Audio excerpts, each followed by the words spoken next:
Donc bonjour, je m'appelle Flavien Saboureau. J'ai eu l'occasion de vivre 16 mois sur l'île Amsterdam et donc je vais vous présenter la flore typique de l'île, les découvertes qui ont pu être faites, les différents botanistes qui ont pu y participer.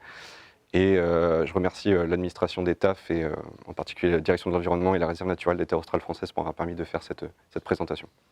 Non, on va aller très très loin de Montpellier, dans les terres australes, avec Flavien Saboureau qui va nous faire une présentation de la flore de l'île d'Amsterdam, qui, pour ceux qui ne l'auraient pas déjà parcouru, a fait l'objet d'un très long article dans Carnet Botanique il y a quelques mois.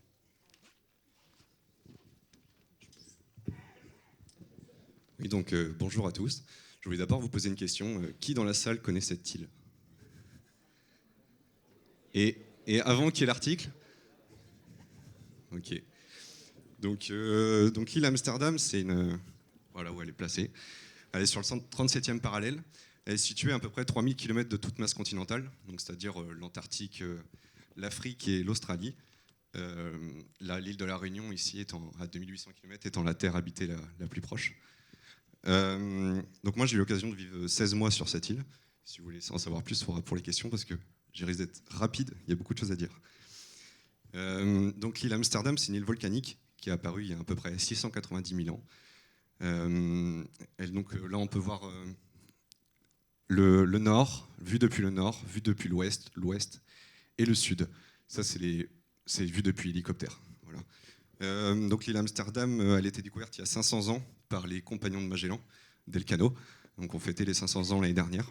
Elle monte à 900 mètres d'altitude. Il y a un climat subtropical à basse altitude avec 14 degrés de moyenne et 1000 mm de précipitations. Et un climat subantarctique à haute altitude. On peut voir ici que c'est dénudé. Hein. Loupé. On peut voir ici que c'est bien dénudé, hein, avec les conditions, on en reparlera. Et là-haut, il fait 7 degrés de moyenne et 2000 mm de précipitation. Donc pour aller sur l'île, on prend le Marion Dufresne, c'est un navire océanographique, le plus grand navire français, Océano. Il fait le ravitaillement 4 fois par an et il embarque avec lui un hélicoptère qui nous permet de descendre sur l'île parce qu'il n'y a pas de port. Et voilà, sur l'île, c'est la base materne de VVS. On vit l'hiver entre 25 et 30 personnes qui vivent ici, donc en autarcie totale. Donc on va parler un peu de la flore. Désolé, hein, c'était vite l'introduction. On arrive à peu près à 38 espèces vasculaires indigènes sur l'île, donc ce qui est assez peu, ce qu'il faut relier un peu à la relative jeunesse de l'île. Et donc on arrive à peu près 23% d'endémisme sur le district. Alors normalement, avant, il y avait une photo de l'île Saint-Paul qui était plus au sud, qui n'est pas apparue. Juste au sud, il y a la petite île de Saint-Paul, qui est à 500 000 ans, et qui est à 90 km.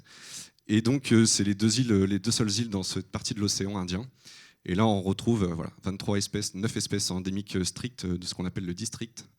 Et j'ai oublié de notifier que c'est en totale réserve naturelle, donc je vais vous présenter que des photos et pas de planches d'herbier. Désolé, Erol. et donc on retrouve 10% de subendémisme. On va en parler avec deux îles qui ont un peu la même faune et la même flore. Juste Amsterdam, on va développer qu'Amsterdam, je ne vais pas parler de Saint-Paul. On retrouve 10% d'endémisme strict. Et puis après, on parlera des autres chiffres au fur et à mesure. Et dans cette flore, on retrouve, c'est un peu à la croisée des origines. Il n'y a pas une origine qui prime, parce que bien sûr, il y a eu encore peu de diversification compte tenu de la jeunesse, donc les plantes sont arrivées d'ailleurs, soit par les vents, soit par la zoochorie. On remarque que chez les ptéridophytes, il y a une grande part d'espèces subtropicales, c'est-à-dire qu'elles sont arrivées en général d'Afrique, avec les spores qui arrivent des régimes de vent d'ouest. Il y a beaucoup de vent sur Amsterdam. C'est plus réparti chez les angiospermes ou les spermaphytes. On voit quand même qu'il y a beaucoup de plantes circumostrales. Vous verrez, je vais souvent dire ce mot. Circumostrales, c'est quand elles sont sur cette latitude. Donc là, on voit les îles Tristan d'Acunha et Gough, c'est un archipel qui est l'Atlantique Sud. Et il y a énormément de points communs au niveau de la faune et de la flore entre ces deux archipels. Et puis il y a un peu Juan Fernandez aussi au large du Chili, qui est situé sous les mêmes latitudes. Mais là, c'est plus une richesse marine qui est en commun, un peu moins terrestre. Par contre, il y a énormément de points communs avec Tristan d'Acunha et Gough Island. Donc le diapo, il va se dérouler. Alors j'avais fait ce profil de l'île avec un peu de typologie d'habitat. Donc on va dérouler du littoral jusqu'au sommet de l'île. Vous allez voir, il y a énormément de différences en 800 mètres d'altitude. C'est assez impressionnant. Donc sur le milieu marin, vous avez la barrière de kelp. Donc le kelp, c'est une laminaire qu'on appelle Macrocystis. C'est la plus grande algue du monde qui forme des forêts sous-marines. Donc on a l'occasion de plonger des fois dedans. Et c'est l'algue c'est même un des êtres vivants qui pousse le plus vite au monde. Ça peut pousser d'1 mètre par jour, plus que certains bambous. Et la particularité, comme certains fucus en France, c'est la présence de pneumatocystes à l'aisselle des thalles. Les pneumatocystes, c'est des organes qui sont remplis d'un gaz qui lui permet de flotter. Voilà. On voit aussi qu'il y a des petits vers tubicoles calcifiants qui peuvent se mettre dessus. Et elle est un peu en limite de distribution septentrionale sur l'île, Amsterdam. Il y en a un peu dans le Pacifique. Bon, c'est un peu compliqué au niveau taxonomique. Il y a plein d'espèces qui ont été décrites actuellement. Il n'y en a qu'une qui est reconnue. Ensuite, on va arriver sur les rochers intertidaux. Je vais vite passer parce que c'est bien connu en France, ce milieu. Juste, il y a une petite algue qui s'appelle le splashnidium, qui ressemble beaucoup à une salicorne la première fois qu'on la voit. Et ça, c'est une distribution typiquement circumostrale. Oh, c'est dur. Juan Fernandez, Tristan, Afrique du Sud, Amsterdam et Australasie. Voilà. Elle est présente qu'ici dans le monde.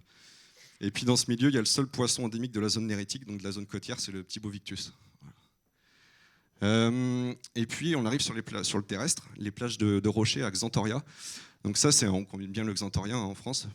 Ça, c'est une espèce qui serait subendémique d'Afrique, qui aurait aussi à Amsterdam, Xanthoria capensis. Et pour l'instant, elle n'est présente qu'au nord de l'île. Enfin, on l'a trouvée qu'au nord de l'île. On a commencé à la cartographier que l'année dernière. Donc voilà, qu'au nord de l'île. Ensuite, on arrive sur les falaises côtières. Donc sur l'île, les falaises elles peuvent monter à 730 mètres d'altitude. Donc c'est énorme. C'est surtout situé à l'ouest et au sud de l'île. Là, on est sur les falaises de l'est qui sont un peu plus basses. Et donc, on retrouve le céleri prostré, qui fait partie d'un groupe taxonomique compliqué avec Apium austral. Et celui-là, on le retrouve que dans des zones très, très exposées aux embruns. Donc là, en général, sur Amsterdam, il y a rarement des vagues plus petites que ça. Il y a beaucoup, beaucoup de vent. Et voilà, l'Apium. Donc, il ressemble un peu à notre Apium graveolens, mais il est assez variable. Hop. Ensuite, on arrive sur les terres rouges. Donc les terres rouges, c'est qu'un endroit sur l'île, il y a quelques hectares. C'est une terre très ferreuse qui a été érodée. Il y a très peu de végétation. Il y a juste une plante qui aime bien ça. C'est la spartine. Donc les patients Sporopolus, maintenant vous le savez, on en parlera juste après. Et puis au pied de ces spartines, souvent, et sur les rochers, vous avez 2 plantes strictement endémiques du district. C'est le plantain de Staunton et la sagine de Hooker. La sagine de Hooker a été décrite en 2019.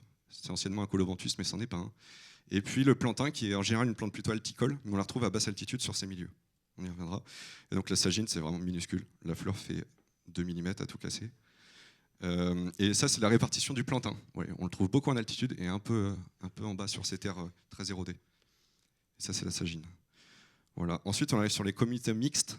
Donc ça, c'est en général, c'est littoral. Donc là, vous avez 2 plantes. Donc là, anciennement spartine, c'est Sporobolus moberleianus, qui existe que sur 2 îles dans le monde, c'est Tristan d'Acunha et Amsterdam. Et puis, vous avez le paturin de la Novara, qui est strictement endémique du district. Il a été dédié à la Novara, qui était une expédition autrichienne, qui a récolté beaucoup de plantes à l'époque. C'était la première expédition de naturalistes au XVIIIe ou XIXe siècle.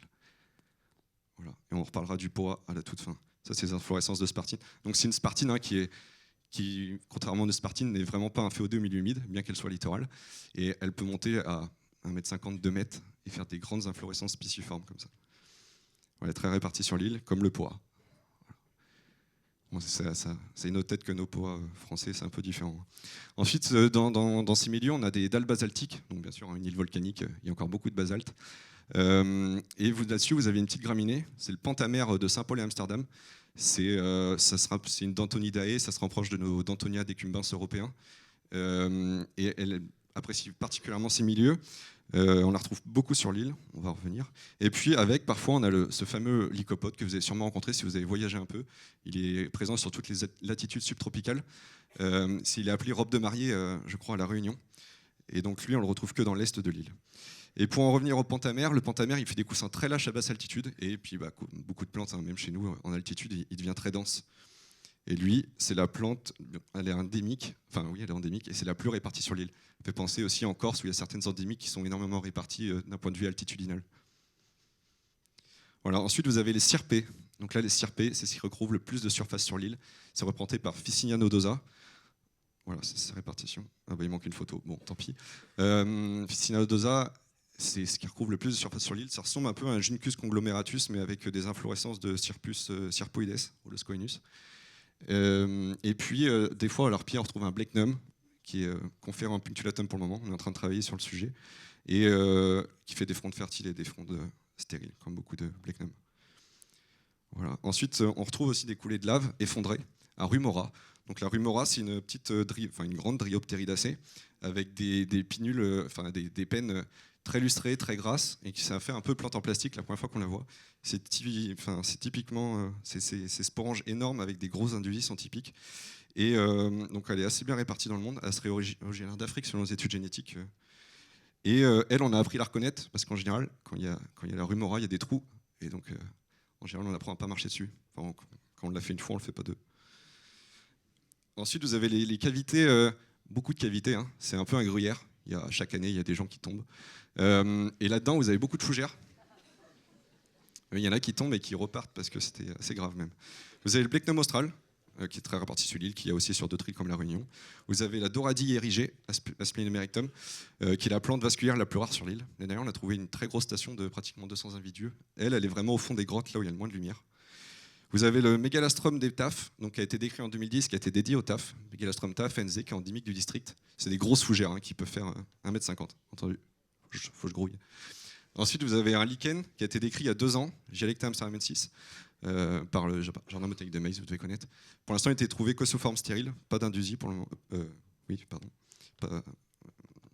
Pas de thalles fertiles, pardon. Et puis, vous avez les diatomées. Donc, les diatomées, hein, c'est des êtres vivants unicellulaires qui ont une frustule, enfin, je passe. Et ça a beaucoup été étudié sur l'île. Donc, c'est des algues, ça reste des plantes, au sens très large. Et vous avez en général 20% d'endémisme sur l'île chez ces organismes. Ensuite, on arrive dans les bosquets à Filica. Donc, le Filica, c'est le seul arbre naturellement présent sur l'île. C'est une petite ramnacée, qui fait 4 mètres. Là, on voit très bien le côté pentamère de la famille qu'on reconnaît, très, très plumeux. Donc ça, c'est pareil, c'est connu que de Tristan d'Acunha et de Amsterdam dans le monde. Et moi, mon travail sur l'île, c'était entre autres de participer à la réintroduction de l'espèce. Donc, pareil, il manque des photos. Bon. En général, on récolte les plants, on les élève en pépinière et après on les réintroduit en milieu naturel. Si vous voulez plus d'infos, vous pourrez me le poser en question parce que j'aurai jamais le temps. Et sur ces vieux Filica, vous avez le Pseudocipheraria, c'est un macrolichen foliacé qui est super classe et qu'on retrouve que, voilà, ça pour l'instant on l'a retrouvé qu'ici, mais en très grande quantité dans les vieux boisements. Je crois pas qu'il est en France, je me demande s'il n'est pas en Angleterre. Enfin, il y en a un peu en Europe, mais c'est rare. Et puis des fois vous avez du Caloplaca d'Amsterdam. Caloplaca amsterdamensis qui a été décrit en 2011, qui est assez courant. Avant, on pensait rare, on a fait la carte de répartition, on l'a quand même trouvé dans tous ces milieux-là. On le reconnaît à cette ailes très rouge. Et puis souvent, il est très souvent sur les crânes de vaches. On va reparler des vaches, qui n'y en a plus, elles ont été éradiquées. Donc sa répartition risque de diminuer au fur et à mesure du temps et au fur et à mesure de la dégradation des crânes. Voilà. Ensuite, on arrive dans des talwegs à Moropelta. Un Moropelta qui est sûrement tomentosa, mais il reste du travail pour l'identification. Avec Germinal Roy, on travaille dessus. Et puis un petit Philonautis, une bryophyte qui est, même en France, bien connue des milieux humides. Après, on arrive sur les tourbes relictuelles. Ça, c'est les tourbes qui n'ont pas souffert des différents incendies, des différentes érosions dues, entre autres, aux bovins. Là-dedans, vous avez le Dryopteris de l'Antarctique, qui, comme son nom l'indique, n'est pas présent en Antarctique. Et vous avez aussi la Doradie de Blot, qui a été décrite il y a 2 ans, et qui est aussi présente à La Réunion, qui a été décrite par Vianne, comme vous le connaissez peut-être. Je passe.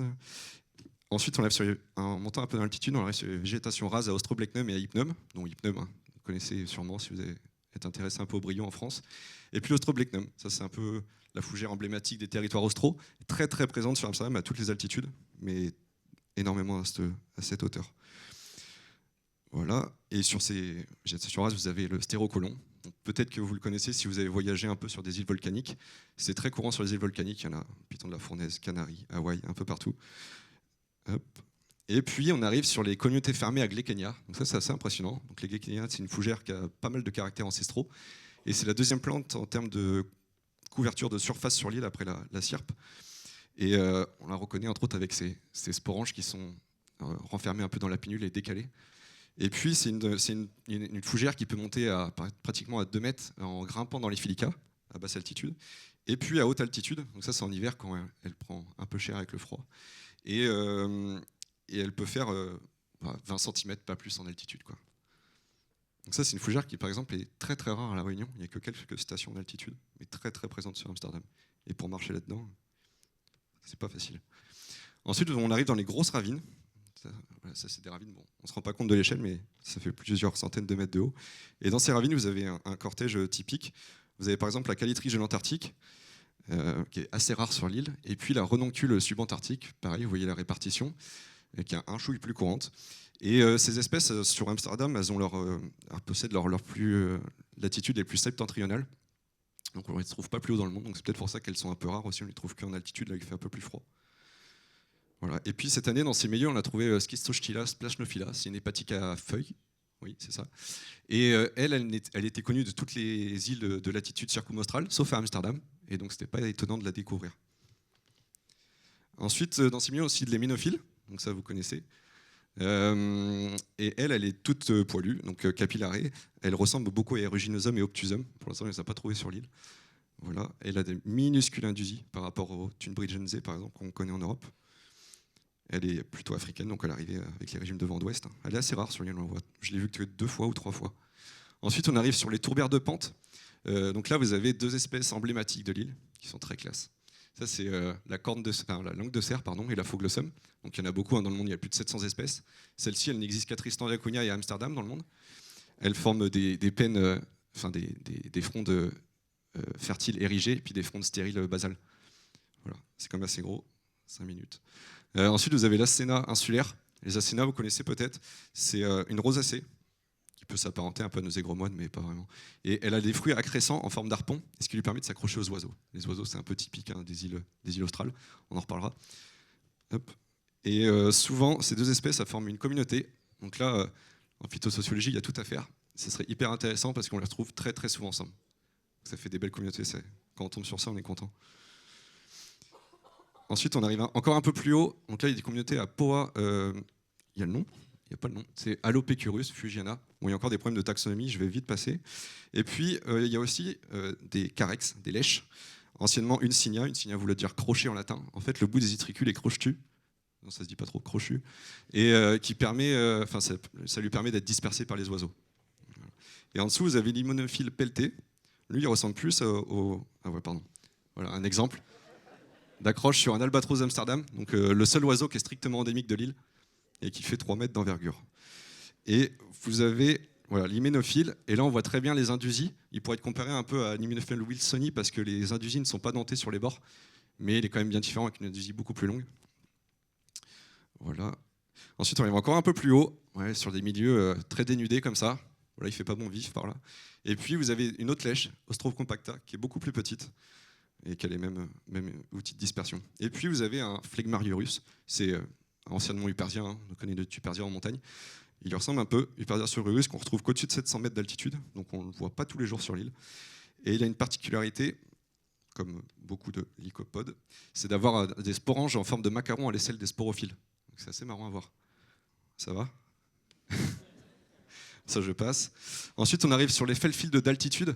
Donc ça, c'est des milieux très dunédés, très minérales, qui subissent beaucoup de vent et de froid.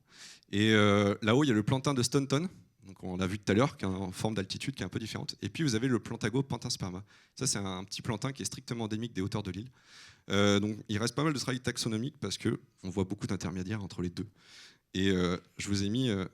Ah ben non, je vous l'ai mis, mais pas dans celle-là. Normalement, il y a, dans les planches d'herbier du Muséum de Paris, on voit de tout. Donc il y a encore beaucoup de travail à faire au muséum pour identifier toutes les plantes. Normalement, il est beaucoup plus petit.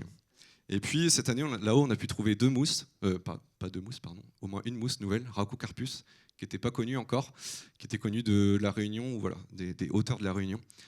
On a pu l'identifier. Et puis, un nostoc. Les nostocs, c'est des colonies de cyanobactéries qui apparaissent que quand il pleut.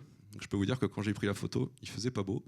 Et ce serait flagelliforme, qui est connu de Nouvelle-Zélande. Voilà. Et puis voilà, une végétation typique des hauteurs avec le lycopode de Magellan, qui a été trouvé pour la première fois en 2007 sur l'île, qui est connu on a dû trouver de 5 stations actuellement, donc c'est assez rare, hein, que au-dessus de 700-720 mètres d'altitude. Et puis voilà, avec une communauté mucinale bien typique, et de l'Herbertus rhacomitrium qu'on connaît en France. Et puis à côté, vous avez le plantain. Voilà, ça, c'est la distribution du lycopode de Magellan. Il remonte beaucoup dans les paramos équatoriens, entre autres. Voilà, à l'époque, il était juste connu d'ici. On l'a trouvé depuis, mais... et puis, vous avez les falaises aussi, à Polysticum de Mario Nenze. Je ne sais pas s'il est là, Mario. Et c'est une Dryopteridacée qui est très classe et qui est très rare dans le monde. Donc, il faut enlever ses points. Il n'existe que sur l'île de Marion, de Crozet et d'Amsterdam. Amsterdam, il y a une dizaine de qualités à haute altitude. On a trouvé 2 nouvelles cette année.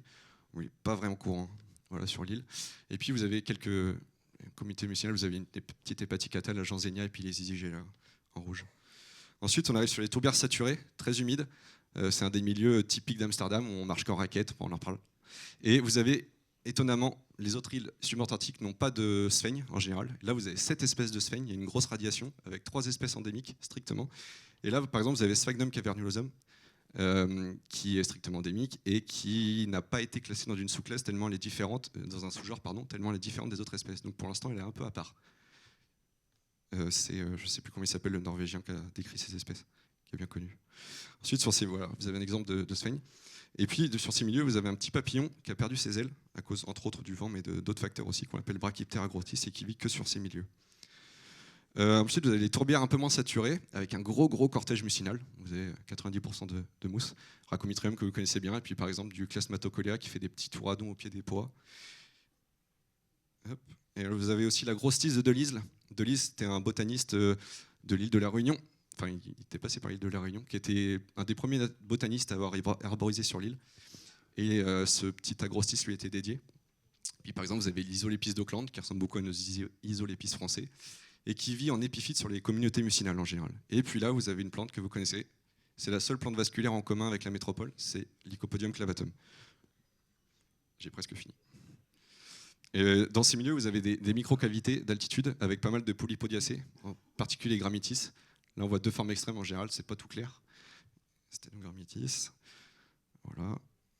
Et puis là, on va arriver à la fin. Vous avez des falaises à Hypodontium. Hypodontium, c'est une mousse qui peut faire penser à l'azorelle si vous avez déjà été dans ces îles-là, qui fait un peu plante alpine, qui est souvent facilitatrice pour, par exemple, des Isigela ou encore des pois. Et elle n'est connue que d'Afrique du Sud et d'Amsterdam. Voilà. Et celle-là, on a commencé la carto cette année. Elle n'est jamais trop à basse altitude ni trop haut. Et puis, voilà les falaises, la tête que peuvent avoir les falaises sur l'île, avec le paturin de la Novara qui est présent partout dans ces milieux. Et puis, vous avez les colonies d'albatros à bec jaune, la plus grosse colonie mondiale, 30 000 couples, donc 60 000 individus qui nichent sur ces touradons de pois. Donc, et puis, oh non, il n'y a pas les manchots. Normalement, j'ai mis les manchots. Bon, tant pis. Et puis, vous avez le plantain de Staunton, qui, voilà, face aux falaises d'Entrecasteaux, là, où nichent la plupart des oiseaux et des gorfous. Oula! C'était pas prévu. Ah ben, bon. C'était pas censé se finir comme ça. Merci de votre écoute.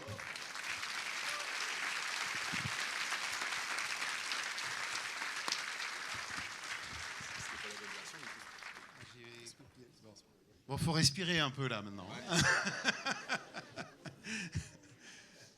Des questions. Et si je vous ai ramené des bouquins sur les Australes, en particulier sur Amsterdam, mais pas forcément, du coup, si avant de manger, vous n'avez pas trop faim. Il y a de quoi regarder, quoi. Oui, Thierry Offre, j'ai eu la chance d'hiverner il y a 40 ans à Amsterdam. Et donc, bon, par contre, il n'y avait pas de botaniste, il y avait un ornitho. Donc moi, ma question, elle est un peu double, quoi. C'est en fait, l'année où j'y étais, il y a 40 ans, il y avait encore les bovins, à peu près 1200 têtes. Donc, depuis qu'ils ont été totalement éradiqués, quel est l'impact sur la biodiversité sur cette petite île qui fait 4-5 fois Porquerolles? Donc c'est tout petit. Et puis aussi, bien évidemment, l'impact du changement climatique. Qu'est-ce qu'on a pu déjà constater là-bas? Ouais. Donc dans la bonne version, normalement, il y avait tout ça. Donc les vaches, elles ont été introduites en 1871, ça a monté jusqu'à 2500 têtes. Donc ça faisait de l'île un golfe, mais qu'il n'y avait pas les trous. Et après, donc, elles ont été éradiquées en 2010. Et la réponse a été très nette. Hein. Toutes les cierpes et toutes les plantes indigènes ont repris le dessus. Et tous ceux qui reviennent sur l'île ne la reconnaissent plus, du fait que toutes les plantes aient repoussé, quoi. Et pour ce qui est du changement climatique, donc normalement il y avait des photos, tous les 3 ans il y a l'Observatoire Habitat, donc on réalise des relevés sur un carré de 10 mètres par 10 mètres, de 100 mètres carrés, et on voit les espèces qui sont présentes et qui ne sont plus ou qui n'y étaient. Le truc c'est que ça a été commencé il y a 12 ans, donc il n'y a pas un gros recul là-dessus. Le gros du problème, s'il y a du changement climatique, il y aura du changement climatique. Sur Amsterdam, ça va être la remontée des étages de végétation. Et donc les espèces qui ne sont présentes qu'entre 7 et 800 mètres d'altitude, parce que j'ai oublié de dire, le sommet il est à 881 mètres. Bien sûr, comme dans les Alpes, comme dans les Pyrénées, hein, ils vont arriver au bout. Donc voilà, ça va être le gros problème du changement climatique. Sinon, il n'y a pas de grosses problématiques. Il n'y a pas vraiment de plantes rares ou qui sont menacées sur l'île à court terme. Parce que bien sûr, donc j'ai oublié de préciser, hein, mais c'est en réserve naturelle depuis 2006. Du coup, pas de planches d'herbier. Voilà pourquoi je n'en ai pas présenté. Et voilà, ça fait partie du programme. Oui, il y a donc un nombre très limité de plantes sur cette île. Du coup, c'est extrêmement fragile, j'imagine, par rapport aux espèces invasives. Donc, mes questions, c'est est-ce qu'il y a des espèces invasives et comment prévenir, s'il le faut, l'arrivée de nouvelles plantes avec les échanges de personnes. On peut mettre le bon. J'ai toutes les photos là-dessus. Mais oui, alors c'est impressionnant. Il y a 106 espèces invasives pour 39 indigènes en vasculaire. Bon, il y a peut-être Campylopus introflexus en introduite, mais bon, on n'est pas sûr. Si, il y a Bryum argenteum aussi. D'ailleurs, qui forment des communautés avec Sagina procumbens, comme en France, c'est assez marrant. Alors, en espèces invasives, les 3 pour lesquelles on ne peut plus rien faire, c'est Holcus lanatus, Juncus effusus et Léotodonte araxacoides. Et vous en avez plein qui sont en devenir. La grosse tisse rampant, j'ai perdu l'espèce. Vous avez la marguerite, Pilosella orientaca, et notamment, c'est une montagnarde, mais qui est très présente sur l'île. Et puis vous avez la mauve pour laquelle on fait des gros programmes d'arrachage tous les ans. Vous avez aussi la capucine, vous avez le Conium maculatum, la ciguë. Voilà, il y en a plein. Vous avez beaucoup le Vulpia bromoides à basse altitude en annuel. Alors ce que je vous ai pas dit aussi, je ne sais pas si vous avez remarqué, mais il n'y a pas de thérophytes naturels sur l'île. Et puis il manque des grandes familles. Il n'y a pas les astéracées, il n'y a pas les fabacées, il n'y a pas les rubiacées. Voilà. Il y a quand même les rosacées et les poacées, mais il manque pas mal de grosses espèces. Et du coup, ouais, c'est parce que en gros, les angiospermes ont mis en place des moyens de dispersion avec les animaux, la zoochorie. C'est pour ça qu'il y a plus de familles que d'autres. D'autres questions? Là-haut. Ah oui, par contre, j'ai oublié de dire qu'il y a Julien aussi dans la salle. Et Julien est né en 2016 sur Amsterdam. Donc il y a deux personnes qui ont vécu aussi dans le public. Moi, je vais commencer déjà par te remercier pour cette présentation riche en photos et en ce qui me concerne riche en souvenirs. Et on a parlé du coup juste avant là, de l'impact des bovins qu'il y a eu sur le sol et sur la végétation. Un des deuxièmes gros impacts qu'il y a eu sur ces îles, c'est les incendies. Il y en a eu 5 ou 6, je crois, en 1974 notamment, un énorme qui a ravagé pas mal la moitié de l'île. Il a fait le tour. Est-ce qu'on arrive aujourd'hui, moi, quand j'ai hiverné, ça se faisait pas encore. Est-ce qu'on a des études qui nous permettent d'apprécier en fait, la reprise de la végétation sur ces secteurs qui ont été incendiés, et pas que sur les zones aphilica, mais sur le reste aussi? Ouais. Mais il y a des placettes, hein. Donc il y a des placettes habitées un peu partout sur l'île. Il y a eu un feu récemment, en 2021, vous avez peut-être entendu parler. Et donc on a regardé la reprise par la suite. Et il y a beaucoup de soncus qui reprend par exemple. Donc il y a les invasifs qui reprennent en premier, pas de surprise. Hein. Mais comme il y a des espèces comme les pois et les cierpes qui sont très, très robustes, et elles reviennent assez rapidement. Mais on peut encore voir les effets du feu un an après. Ça reste des îles, donc c'est pas forcément habitué à ces phénomènes. Bien que ça soit une île volcanique, il y a sûrement eu des feux naturels aussi, parce que les cratères les plus récents ont 150 ans. Donc c'est encore une île active. Il y a même des sources d'eau chaude sur l'île Saint-Paul. Bonjour, Jeanne Lavielle. C'est juste pour dire, il manque l'échelle sur les photos. Voilà, c'était juste pour une petite blague. Et merci pour ce magnifique travail. Je la retiens. Vous dites que vous avez découvert de nouvelles plantes récemment. Est-ce que vous considérez que la flore elle est bien connue sur l'île actuellement? Est-ce que vous attendez à faire des nouvelles découvertes? En vasculaire, je pense qu'il n'y a plus rien à faire. Enfin, en découverte, hein, bien sûr. Il y a encore de la taxonomie, beaucoup. D'ailleurs, j'ai oublié d'en parler, on vient juste lundi de commencer à travailler sur l'Atlas des terres australes. Et donc là, en 2025, va sortir, j'espère, la Bible pour l'île, on verra. Et du coup, j'ai oublié la question. C'était quoi déjà? Ah oui. Ouais, donc, oui, du côté des cortèges mucinaux, chez les bryophytes, il y a encore beaucoup de découvertes à faire. Donc là, quand je suis parti, on était à 73 espèces.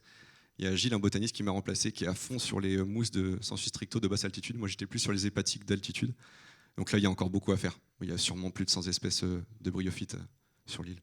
Mais c'est même certain, parce que sur Tristan d'Acunha et ces îles-là, il y en a beaucoup plus. Ce que j'ai oublié de préciser, c'est que Tristan d'Acunha, c'est des îles qui ont 5 millions d'années.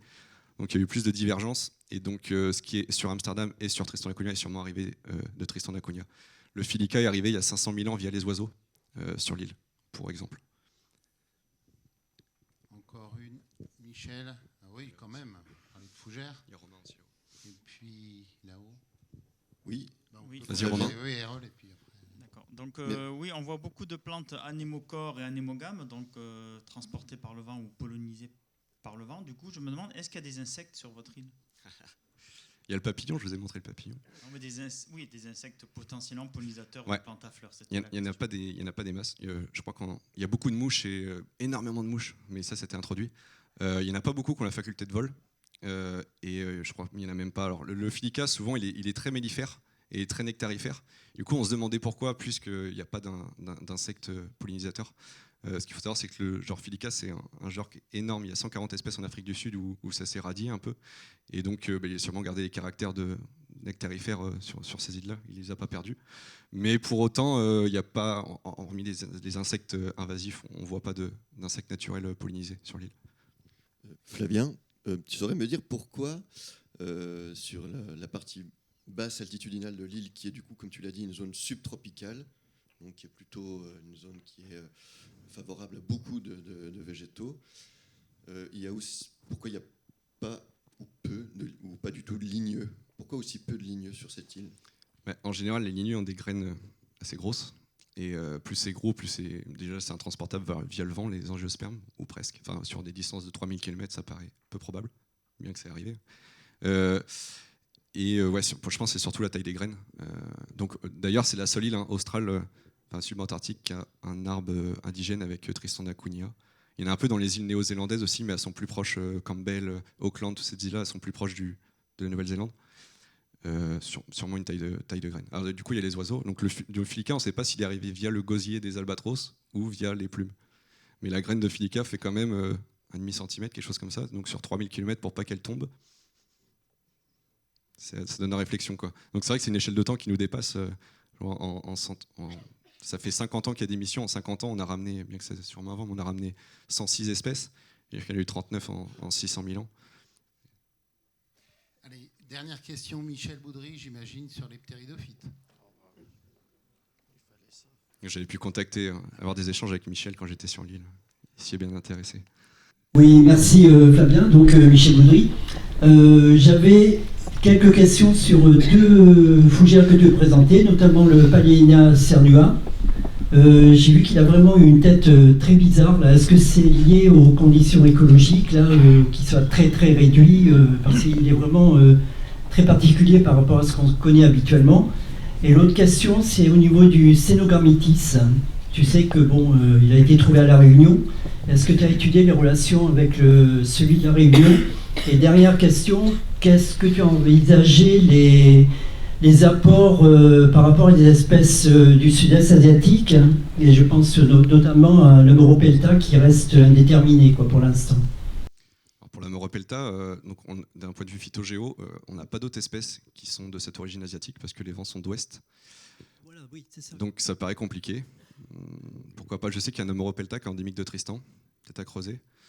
Pour ce qui est du Palinéa, donc du Lycopode cernuum, en général, ils peuvent quand même faire 30-40 cm à des moments. C'est vrai que quand je l'ai vu à La Réunion, j'ai tiqué un peu. Mais de ce que j'ai cru comprendre des études qui ont été faites, c'est très variable entre les différents. Il est présent en Nouvelle-Calédonie, au Brésil. Enfin, il y a sûrement tous les intermédiaires. Je pense que là, sans génette, ça risque d'être chaud. Mais ça peut faire vraiment des tapis énormes de plusieurs dizaines de mètres carrés, quoi. Mais il est beaucoup plus petit que celui de La Réunion. Il est très robuste, il n'est jamais lâche. Mais il est toujours dans des situations un peu critiques, des très ventées, etc. Non? Pas tant que ça. Il est surtout sur du sec, sur des dalles basaltiques, beaucoup, avec, maintenant c'est la houlque, un peu d'Ostroblechnum, mais surtout sur les ambiances très sèches. Ce qui est étonnant par rapport à La Réunion, où c'est pas forcément le cas. Et l'autre, c'était le Sténogrammitis. C'était le sténo, oui. Ouais, le Sténogrammitis, donc, qui passait en grammitis, je crois. J'ai vu celui-là de La Réunion. Ça ressemble vraiment à deux gouttes d'eau, quoi. Donc, je ne sais plus, on en avait parlé avec toi et avec Germinal, et il y a très grande chance. On a beaucoup de liens avec l'altimontain réunionnais, donc il y a très grande chance que ce soit la même espèce à La Réunion et à Amsterdam. Et des planches de gerbier que j'ai vues, ça a l'air de coller. Oui. Et il avait été plus ou moins mis en réunionnensis, mais sans être décrit. Oui, le nom, c'est un humanidum pour l'instant. Vous pourrez continuer autour du déjeuner. Merci. Voilà.